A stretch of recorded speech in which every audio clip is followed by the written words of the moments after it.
Hey everyone, and welcome back to another round of Mom Q&A with Mama's Uncut, where we answer your anonymous questions about motherhood, relationships, parenting, and so much more. Again, we got Lisa and Mindy. You guys ready to answer some questions? We're so glad to be back. We had a little bit of a hiatus. How long, if at all, would you leave a 7-year-old alone? Not my child, just a general question. Do you think they are old enough to be left alone at all?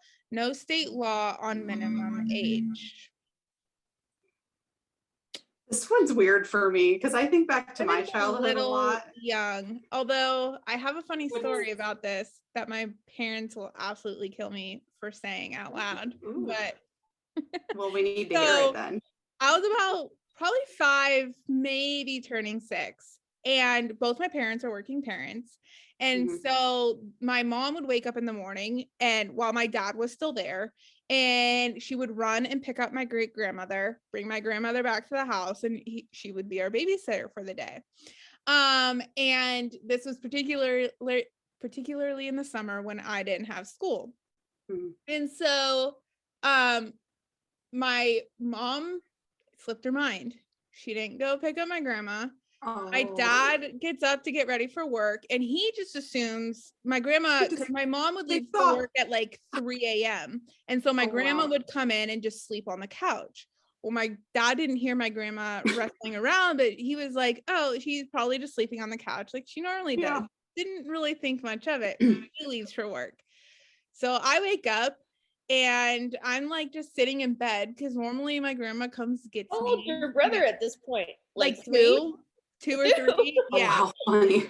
And so finally my brother comes in the room and he was like, grandma's not here. And I'm like, what are you talking about? So we waddle downstairs and I'm like, yeah, grandma's definitely not here.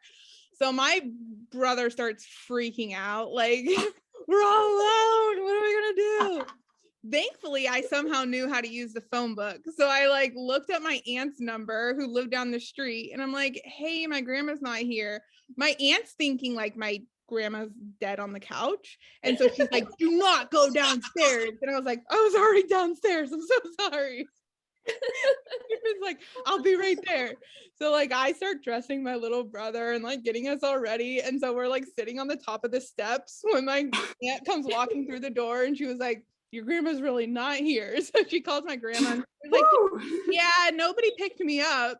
Like, so we were just left alone.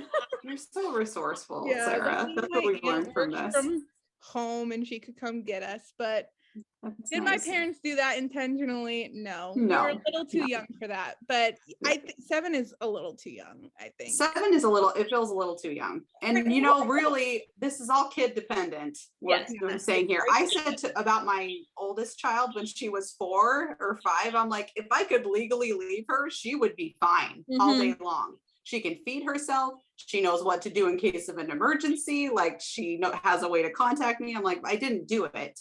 But she could have been alone. Right. A 7-year-old, I mean, I would definitely, you could like go outside and leave them in, like, I'm not next to my 7-year-old.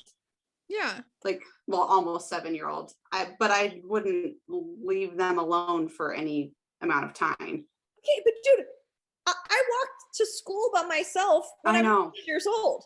I know. It's the same thing. Everybody freaks out about this stuff these days. That's really, honestly, that's partially what stopped me from ever leaving my daughter when she was not, I didn't want to leave her. But you know what I mean? Like when you have a responsible kid, you want them to feel like they can handle things and be capable. And going to the grocery store when you've got a responsible kid and you know, I'd be like, do you guys want to go to the grocery store? And you know, everyone is like, not in a million years. We're just gonna stay home and play video games. Yeah. And I was like, okay, great. See you later. I'll be back.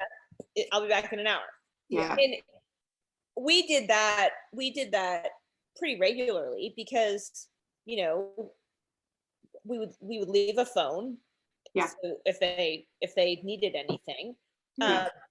Both kids had their own phone by the time they were 8. So like if there was an issue, it wasn't a problem. I mean, we had no nannies by the time my son was in 4th grade. And my daughter was in 7th grade and the nannies were done. My mom drove them to practice and whatever, but they were on their own for whatever they learned how to use DoorDash very efficiently. Yeah. They're professionals now at that. I They mean, can order a mean pizza. yeah. I mean, look, if there's no state minimum, you're not It's going to get true. in trouble. So I think the question you have to ask yourself here is your child capable of taking care of themselves should an emergency happen? If they know how to call 911, if they know, you know, what like where to go if there's an emergency, what to do. Yes. Yeah. I mean, okay, then I mean that's a decision you have to make as a parent, so long as it's not illegal. If it's illegal to leave your child at 7, I wouldn't do that. Yeah.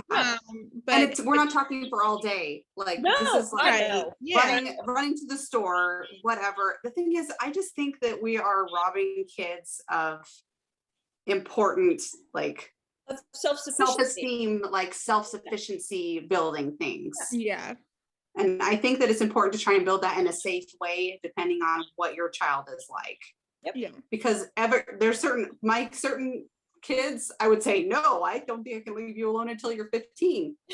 but other ones, I'm like, I could have left you alone at 5 and it would have been fine. So I think it's just a parent thing. And if there is no law, I say, and they're wondering about somebody else, I would say, mind your own beeswax. Yeah. Maybe. Yeah, as long as the kid's not in danger.